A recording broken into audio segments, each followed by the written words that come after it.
Aravind tax நேயர்கள் அனைவருக்கும் இனிய புத்தாண்டு நல்வாழ்த்துக்கள். ஆங்கில புத்தாண்டு புது வருடம் பிறக்குது. 2025 வந்து ரொம்ப வேகமாக போயிருச்சு.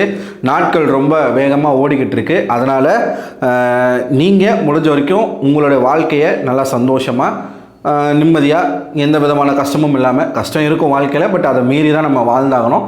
ஸோ எல்லோரும் இந்த வருடத்தில் சந்தோஷமாக எந்த விதமான உடல் உபாதைகளும் இல்லாமல் நல்ல செல்வ செழிப்போடு நம்மளுடைய சப்ஸ்கிரைபர்ஸ், நம்மளுடைய வியூவர்ஸ் எல்லாருமே நல்லா இருக்கணும் அப்படிங்கிறத சேனல் சார்பாக நான் வாழ்த்திக்கிறேன்.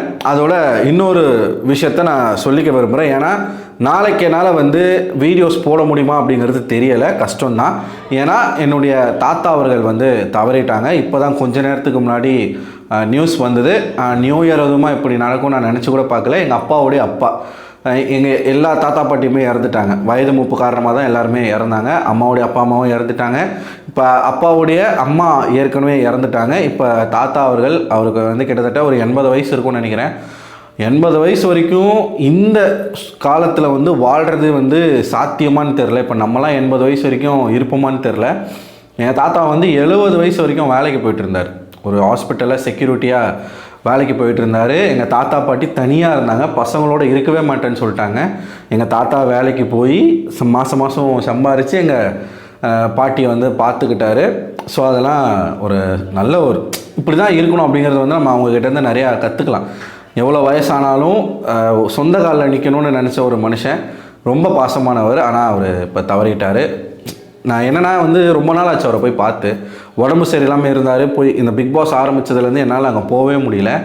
இப்படி போய் நான் பார்ப்பேன்னு நினைக்கல. சரி, ஓகே, அது வந்து இருக்கட்டும். இதை நான் உங்ககிட்ட ஷேர் பண்ணுறதுக்கான ஒரே காரணம், நாளைக்கு நம்மளால் வீடியோஸ் வந்து போட முடியாது. என்னடா ஆச்சு அப்படின்னு வந்து யாரும் நினைக்கக்கூடாதுன்றதுனால நான் சொல்கிறேன். ஸோ உங்களுக்கும் தாத்தா பாட்டிக்கெல்லாம் இருந்தாங்கன்னா அவங்க இருக்கும்போதே அவங்களோட டைம் ஸ்பெண்ட் பண்ணிடுங்க. போயிட்டாங்கன்னா கிடைக்கவே கிடைக்காது. நான் ஒரு சின்ன ஒரு மெசேஜாக இந்த இடத்துல சொல்லிக்க விரும்புகிறேன், ஒரு அட்வைஸ். சரிங்களா? சரி, வீடியோக்குள்ளே போகிறதுக்கு முன்னாடி இந்த வீடியோவை லைக் பண்ணிக்கோங்க. நம்ம சேனலை மறக்காமல் சப்ஸ்கிரைப் பண்ணிக்கோங்க. அடுத்த ஒரு வீடியோன்ட்டேன். ஓகே, வீடியோக்குள்ளே போகலாம். அதாவது டிக்கெட் டு ஃபினாலே டாஸ்க் 5 இன்றைக்கி வந்து டே 3 டாஸ்க் 5 வந்து நடந்திருக்கு. 4-5 காலையில் ஒரு டாஸ்க் நடந்துச்சு. இப்போது ஈவினிங்க்கு மேலே ஒரு டாஸ்க் ஒன்று கொடுத்துருந்தாங்க. அதாவது எனக்கு பிக் பாஸ் தமிழை பார்க்கும்போது எனக்கு மலையாள பிக் பாஸ்னுடைய தமிழ் வெர்ஷன் மாதிரி இருக்குது. எனக்கு என்னமோ மலையாள பிக் பாஸை தமிழில் டப் பண்ண மாதிரி இருக்குது. ஏன்னா இங்கே கொடுக்குற எல்லா டாஸ்க்குமே அங்கே கொடுத்த டாஸ்க், சீசன் 7 அங்கே நடந்த டாஸ்க் அப்படியே காப்பி அடித்து இங்கே கொடுத்துக்கிட்டு இருக்காங்க. 2 பேருக்கும் ஒரே கிரியேட்டிவ் டீம் தானா, இல்லை இவங்களுக்கு யோசிக்கிறதுக்கு மூளை இல்லையா? மூளையெல்லாம் வீட்டில் கழட்டி வச்சுட்டு வந்துட்டாங்களா? க்ரியேட்டிவாக எதுவுமே யோசிக்க முடியாதா? ஹிந்தி பிக் பாஸ்லாம் இருக்குது, அங்கே இருந்தாலும் டாஸ்க் எடுத்து கொடுக்கலாம். பக்கத்து ஸ்டேட் பிக் பாஸ் ஒரே இடத்துல வந்து நடக்குது, ஈவிபிக்குள்ளே தான் நடக்குதுன்றதுனால அதே மாற்றி கொடுத்துக்கிட்டு இருக்காங்களா என்னன்னு தெரியல. அப்படியே அங்கே போட்ட செட்டு அப்படியே கழட்டி எடுத்துன்னு வந்து இங்கே போடுறாங்க. எவ்வளோ பட்ஜெட் ஃப்ரெண்ட்லியாக இருக்குல்ல? அங்கே ஒரு டாஸ்க் நடக்குதுன்னா அந்த ப்ராப்பர்ட்டி அப்படியே கழட்டி கொண்டு வந்து இங்கே வச்சிடுறது, இங்கே வந்து நடத்துறது. சூப்பராக நடத்துறீங்கப்பா. சரி, ஓகே. இன்றைக்கி வந்து டாஸ்க் என்ன அப்படின்னு பார்த்தீங்கன்னா, ஒரு போர்டு இருக்குங்க. எல்லாரோட ஹைட்டுக்கு ஏற்ற மாதிரி, அதாவது ஹைட்டுக்கும் கொஞ்சம் மேலே அவங்க கை நீட்டினா நிற்காது, கொஞ்சம் அவங்க வந்து எக்கி தான் பிடிக்கணும். போர்டுக்கு மேலே மாவு, அந்த போர்டு லாக் பண்ணி வச்சுருக்காங்க. ஸோ ஒவ்வொரு கண்டஸ்டண்ட்டும் அங்கே நிற்கணும், போர்டை பிடிக்கணும். பஸ்ஸர் அடிக்கும் போது அந்த லாக்கை ரிலீஸ் பண்ணி விட்டுறணும். ஸோ அவங்க வந்து என்ன பண்ணணும், இப்படி தான் நிற்கணும், காலை வந்து இப்படி வச்சு தான் நிற்கணும். அப்போ தான் அந்த டோரை வந்து க்ளோஸ் பண்ணி பிடிக்க முடியும். ஒன்ஸ் அந்த டோர் ஓப்பன் ஆச்சுன்னா அதில் இருக்க மாவு வந்து கொஞ்சம் மேலே பட்டால் கூட அவங்க அவுட்டு. ஸோ இதுக்கு வந்து கையும் காலும் முக்கியம். டாஸ்க்கு நடக்குது, எல்லோரும் நிற்கிறாங்க. முதல்ல அந்த டாஸ்க்லேருந்து அவுட் ஆகிறது அரோரா. ஏன் அரோரா அவுட் ஆகுறாங்கன்னா, ஏற்கனவே அவங்க விளையாண்ட டாஸ்கில் அவங்களுக்கு வந்து கையில் வந்து நிறையா இன்ஜூர் ஆகிருக்கு. அவங்களுக்கு வந்து இந்த கை வீக்கம், ஆல்ரெடி 6 மணி நேரம் அவங்க நின்றுருக்காங்க. ஸோ அதனால் அவங்களால நிற்க முடியல, வந்துட்டாங்க. 2வது கானா வினோத்துக்கு என்ன ஆச்சுன்னு தெரியல. இந்த டிடிஎஃப் டாஸ்கில் எந்த டாஸ்க்கும் 5 டாஸ்க்குமே அவர் வந்து ஒழுங்காகவே விளையாடல. எல்லாத்துலேயுமே ஒன்று கடைசி பொசிஷன் வராரு, இல்லைனா அதுக்கு முந்தின பொசிஷனில் வராப்பில். அவருக்கு முதல்ல டாஸ்க்கே புரியலை. எந்த டாஸ்க்லையுமே இன்வால்மெண்ட் இல்லாமல் ரொம்ப லத்தாஜிக்காக விளையாடிக்கிட்டு இருக்காரு. இவரை டைட்டில் வின்னர் மாதிரி சொல்கிறாங்க. அட்லீஸ்ட் நம்ம வந்து டிக்கெட் ஃபினாலே வின் பண்ண வேணாம், கொஞ்சமாவது டஃப் காம்படிஷன் கொடுக்கலாம்ல. சொன்னால் நம்மளை வந்து ஒரு ஸ்டாம்பு குத்துவாங்க. சரி, நம்ம அதுக்குள்ளே போவேனா, காணா வினோத்து வந்துடுறாரு. அடுத்து விக்கல்ஸ் விக்ரம் வந்துடுறாப்புல, அதுக்கப்புறமா கமருதீன் வந்துடுறாப்புல, அப்புறமா சாண்ட்ரா வந்துடுறாங்க. இப்போது என்னன்னா அவுட் ஆகிட்டாங்க இல்லையா, கடைசியில் 4 பேர் நிற்கிறாங்க. திவ்யா, பார்வதி, சுபிக்ஷா, சபரி. சபரியால் நிற்க முடியல, ஏன்னா அவருக்கு ரைட் ஹேண்ட் வந்து ஃப்ராக்சர் ஆகிருக்கு. 2 கையுமே ஃப்ராக்சர் ஆயிடுச்சுன்னு சொன்னாரா இல்லை ரைட் ஹேண்டான்னு தெரில. அவரால் பிடிச்சிட்டு நிற்க முடியல, வலிக்குது போல், நிஜமாக வலிக்கும். அது வந்து நான் இல்லைன்னே சொல்ல மாட்டேன், ஏன்னா எனக்குமே ஃப்ராக்சர் தான், தெரியுதுங்களா. ஸோ இது வந்து எனக்கு இது அடிபட்டு கிட்டத்தட்ட 2017 எனக்கு அடிபட்டுச்சு. இப்போ கணக்கு பண்ணால் 8 வருஷம். பைக்கில் போகும்போது கீழே விழுந்து கை ஃப்ராக்சர் ஆகி, என்ன பிரச்சனைனா இன்னும் பிளேட் இருக்குது கையில். என்னாலையும் இந்த கையில் ஹெவியான ஒர்க் வந்து பண்ண முடியாது, பெயினாக இருக்கும். இப்போ என்னால் அந்த டாஸ்க்லலாம் எப்படி பிடிச்சிட்டு நிற்க முடியுமான்னு கேட்டால் வாய்ப்பே இல்லை, நிற்கவே முடியாது, ஏன்னா அந்த பிளேட் உள்ளே இருக்கணும். ஸோ சபரிக்குமே அதே ஒரு கண்டிஷன் தான், அவரால் நிற்க முடியல, இருந்தாலும் சமாளித்து நிற்கிறாப்புல. இப்போ தான் நம்ம ஆட்கள் உள்ளே வராங்க. அவுட்டான ஆட்களில் அவங்களுக்குன்னு ஸ்மைலி பால்ஸ் கொடுத்துருக்காங்க, அதை வச்சு அடித்து அந்த கண்டஸ்டன்ஸனுடைய கையை எடுக்க வைக்கணும். இப்படி தான் டிஃபெண்ட் பண்ணி அவங்கள அவுட் ஆகணும், அட்டாக் பண்ணி அவுட் ஆக்கணும். விக்கல்ஸ் வராப்புல. விக்கல்ஸ் வந்து மற்ற நேரங்களெல்லாம் வந்து ரொம்ப, அதாவது தன்னை வந்து எப்படி காட்டிப்பாருன்னா ஒரு தேவதூதர் மாதிரி, ஒரு வானத்துலேருந்து கீழே குதிச்ச ஏஞ்சல் மாதிரி, எல்லாருக்கும் நான் வெளிச்சத்தை மட்டுமே கொடுப்பேன், என் கூட இருக்கிறவங்களாம் நான் வளர்த்து விடுவேன், எனக்கு மனசுக்குள்ளே வஞ்சகமே கிடையாது அப்படின்னு பேசுவார். டாஸ்க்குன்னு வந்துட்டுன்னு வச்சுக்கோங்களேன், சாத்தானா மாறிடுவாப்புல, ஒரு டெவில் மாதிரி மாறிடுவாப்புல. அவர் அடிக்கிற பந்து எல்லாமே ஒன்று இடுப்புக்கு கீழே, இல்லைன்னா செஸ்ட்டுக்கு மேலே. இந்த 2 இடத்துல மட்டும்தான் ஏம் பண்ணி அடிக்கிறாரே தவிர்த்து, மற்றபடி அவர் வந்து முதுகில் அடிப்போம், கையில் அடிப்போம், இந்த கையில் அடிப்போம். இப்போ கானா வினோத் பாலும் சில பால் மூஞ்சில் படுது, தலையில் படுது. ஆனால் கானா வினோத்தும் கமருதனும் மோஸ்ட்லி அவங்க ஏம் பண்ணுறது கைக்கு. இந்த போர்டு பிடிச்சிட்டு இருக்காங்கல்ல, அந்த கையில் தான் ஏம் பண்ணி அடிக்கிறாங்க. ஆனால் விக்கல்ஸ் என்னமோ பேஸ்பால் பிளேயர் மாதிரி, பேஸ்பாலில் பால் போடுற மாதிரி அப்படி தூக்கி கண்ணா பின்னான்னு எறிகிறாப்புல, கண்ணா பின்னான்னு எறிகிறாப்புல செம்மடி. இதில் அதிகமாக அடி வாங்கினது வந்து பார்வதி. ஆனால் முக்கியமான இடத்துல அடி வாங்கின ஒரு நபர் யார் தெரியுமா? சபரி. அடியே சபரினுடைய ஆண் உறுப்பில் அடிச்சிட்டாப்புல. லிட்டரலாக அவரே வந்து அப்படியே கலங்கிட்டார். சபரி வந்து கலங்கிட்டு அவரால் முடியல, இருந்தாலும் சமாளிச்சுட்டு நிற்கிறாப்புல. செம்மடி. ஏன்னா அந்த ஆள் எரியிற ஃபோர்ஸு நீங்கள் பாருங்களேன், ஷார்ட் புட்டில் எரியிற மாதிரி தான். அந்த பாடிக்கும் அந்த பவர் பக்கத்தில் தான் இருக்குது, ரொம்ப தூரம் கிடையாது, ரொம்ப பக்கத்தில் இருக்குது. அவ்வளோ பவராக எரியிறாப்புல. அடி சபரிக்கு, அடுத்து பார்வதி, சுபிக்ஷா, இப்படி மாறி மாறி அடிச்சுக்கிட்டே இருக்காப்புல. இப்படி விளையாடுறீங்கல்ல, டாஸ்க்கு தானே விளையாடுறீங்க, நியாயமாக எல்லாருக்கும் விளையாடலாம்ல, எல்லாருமே நீங்கள் அடித்து விளையாடலாம்ல, உங்களை யாருமே அடிக்க. அந்த இடத்துல தான் வக்ரம் புத்தி வேலை செய்யுது. விக்கல்ஸு திவ்யாவை ட்ரிகர் பண்ணுறதுக்கு ஒரு ஸ்ட்ராட்டஜியை பயன்படுத்துகிறாப்புல. இதைத்தான் திவ்யா சொல்கிறாங்க ட்ராமா அப்படின்னு. என்ன ட்ராமா பண்ணுறாரு விக்கல்ஸு?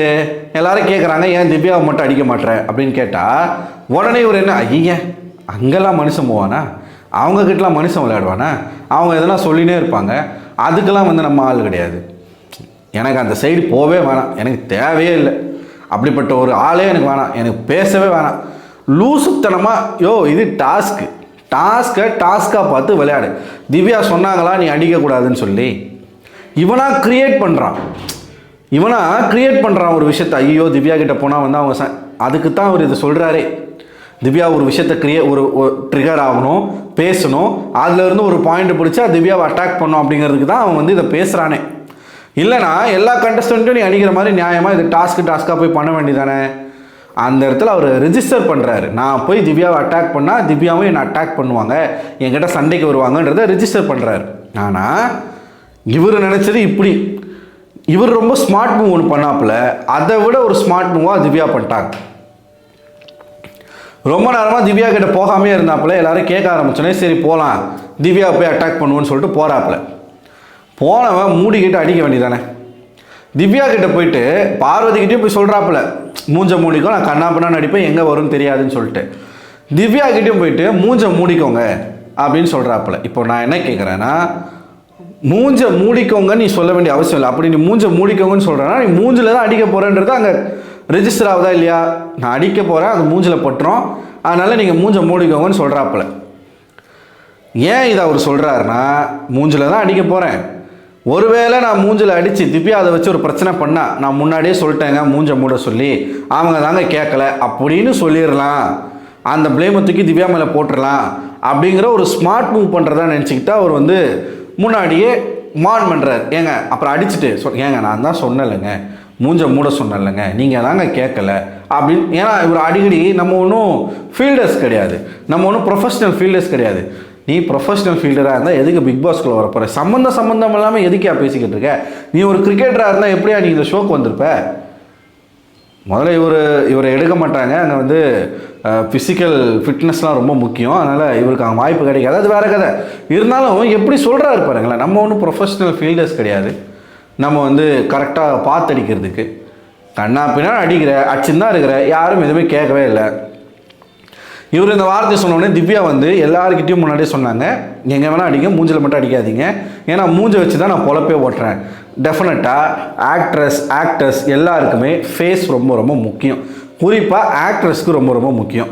அவங்க அதை எல்லாருக்கிட்டையுமே சொல்லியிருக்காங்க, ஆரோரா கிட்ட சொல்லியிருக்காங்க, கமருதன் கிட்ட சொல்லியிருக்காங்க, கானா மேனத்துக்கிட்ட சொல்லியிருக்காங்க, எல்லாருக்கிட்டையுமே சொல்லியிருக்காங்க.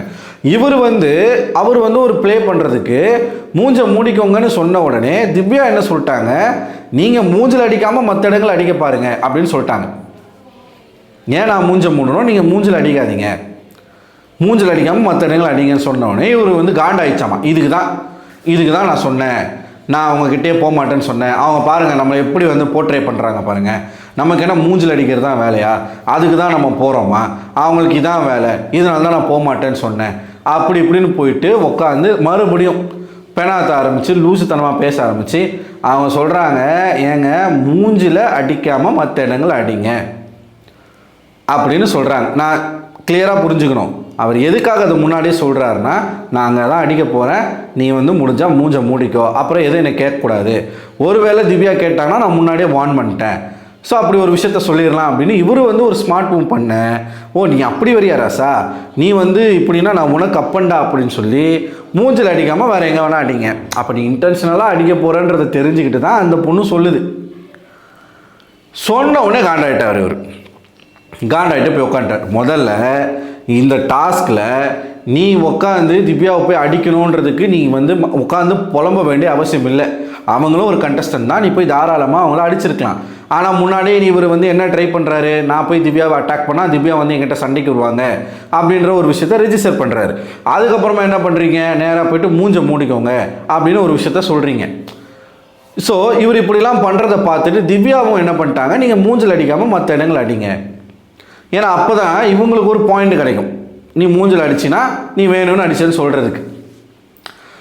இதை திவ்யா உடச்சி விட்டவனே விக்கல்ஸுக்கு வந்துச்சு பாருங்க கோவத்தில் காய்ச்சி பூச்சின்னு கத்திட்டு வந்து உள்ளே ஓடுறாப்புல.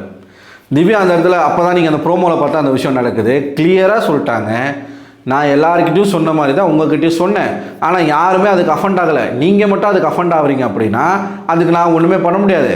ஒரு சின்ன ஒரு விஷயத்தை எடுத்துக்கிட்டு அதை அப்படியே டெவலப் பண்ணி தேவையில்லாத ட்ராமா க்ரியேட் பண்ணாதீங்க, உங்களை மாதிரி யாராலும் ட்ராமா க்ரியேட் பண்ண முடியாதுன்னு சொல்ல, ஏமா நான் ட்ராமா க்ரியேட் பண்ணலாமா நீ தாம்மா ஸ்டார்ட் பண்ணுற அப்படின்னு இவரு சொல்ல, கடைசியில் கையெடுத்து கும்பிட்டு போகிறாப்புல. போனதில் இருந்து எல்லாருக்கிட்டையும் விக்கல்ஸ் வந்து திவ்யாவை சரியான விஷம்பா, சரியான இதுப்பா, சரியான அதுப்பா அப்படின்னு சொல்லி தப்பாகவே காதில் போட்டுக்கிட்டு இருக்காப்புல. இதுதான் விக்கல்ஸ்னுடைய வேலை. ஸோ திவ்யா என்னை பொறுத்த வரைக்கும் இந்த இடத்துல ஒரு ஸ்மார்ட் மூவ் பண்ணியிருக்காங்க அப்படின்னு தான் நான் நினைக்கிறேன். நீங்கள் என்ன நினைக்கிறீங்க? அதாவது முள்ளால் தான் எடுக்கணும், இந்த மாதிரி வக்கரம் முடிச்சவனுங்களை வக்கரத்தால் தான் அடக்கணும், டிட் ஃபார் டேட்டு தான், இனிமேல் வந்து அகிம்சை வழி கிடையாது, இனிமேல் சிங்கப்பாதை தான் ஃபுல்லாக. அப்படி இருந்தால் தான் இவனுங்களெல்லாம் சமாளிக்க முடியும். கேர்ள்ஸ் எவ்வளோ அழகாக டாஸ்க் விளையாடுறாங்க, கடைசியில் நிற்கிறது 2 பெண்களுங்க, பார்வதியும் திவ்யாவும். திவ்யா வந்து 8 பாயிண்ட்டு, பார்வதி 9 பாயிண்ட்டு. அதுக்கு முன்னாடி சுபிக்ஷா, திவ்யா, பார்வதி நிற்கிறாங்க. பல டாஸ்கில் பெண்கள் நல்லா விளையாடுறாங்க. அரோரா சுபிக்ஷா முதல் டாஸ்கில் பயங்கரமாக வந்து விளையாண்டாங்க. அதுக்கப்புறம் இவங்க சாண்ட்ரா. ஸோ பெண்கள் அங்கே வந்து அவ்வளோ ஆர்வமாக விளையாடுறாங்க. ஆண்கள் இந்த சீசனில் வேஸ்ட்டு, ஒன்றுத்துக்கும் உருப்படி கிடையாது, அதில் வினோத்து சுத்தம். ஸோ இந்த சீசன் வந்து பெண்களுக்கான ஒரு சீசனாகத்தான் நான் பார்க்குறேன். அது கடைசியில் ரிசல்ட் வந்து எப்படி வரப்போகுதுன்றது தெரியல, நம்ம பொறுத்து இருந்து பார்ப்போம். ஸோ நீங்கள் என்ன நினைக்கிறீங்க மக்களே? உங்களோட கருத்துக்களை மறக்காமல் கமெண்ட் பாக்ஸில் கமெண்ட் பண்ணுங்கள். அடுத்த ஒரு வீடியோவில் உங்களை சந்திக்கிறேன். அதுவரை உங்களிடம் விடைபெறுவது நான் அரவிந்தன்.